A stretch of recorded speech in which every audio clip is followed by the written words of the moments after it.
বাংলাদেশের নবনির্বাচিত প্রধানমন্ত্রী ও বিএনপির চেয়ারম্যান তারেক রহমানকে অভিনন্দন জানিয়েছেন যুক্তরাষ্ট্রের প্রেসিডেন্ট ডোনাল্ড ট্রাম্প। বুধবার হোয়াইট হাউস থেকে পাঠানো এক চিঠিতে এই অভিনন্দন বার্তা জানানো হয়। চিঠিতে মার্কিন জনগণের পক্ষ থেকে তারেক রহমানকে ঐতিহাসিক বিজয়ের জন্য শুভেচ্ছা ও সফলতা কামনা করা হয়। এতে বলা হয়, যুক্তরাষ্ট্র ও বাংলাদেশের অংশীদারিত্ব, পারস্পরিক সম্মান এবং উন্মুক্ত ইন্দো প্যাসিফিক অঞ্চলে শক্তিশালী ও সার্বভৌমত্ব রাষ্ট্রগুলোর সমৃদ্ধি নিশ্চিত করার যৌথ স্বার্থভিত্তিতে গড়ে উঠেছে।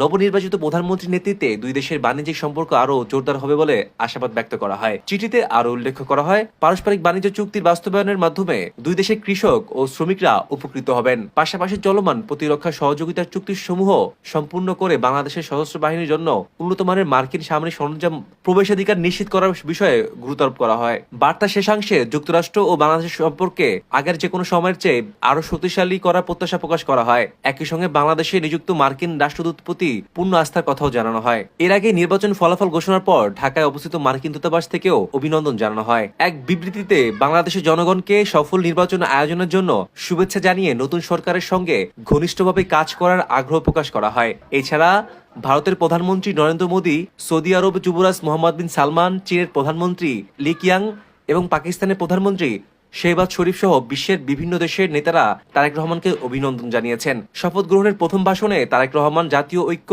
অর্থনৈতিক পুনরুদ্ধার, দুর্নীতি দমন এবং আন্তর্জাতিক অংশীদারিত্ব জোরদারের অঙ্গীকার ব্যক্ত করেন। বিশ্লেষকদের মতে, যুক্তরাষ্ট্রের এই অভিনন্দন ও ইতিবাচক বার্তা বাংলাদেশ সরকারের সঙ্গে আন্তর্জাতিক সম্পর্কের ক্ষেত্রে নতুন সম্ভাবনার দ্বার উন্মোচন করতে পারে।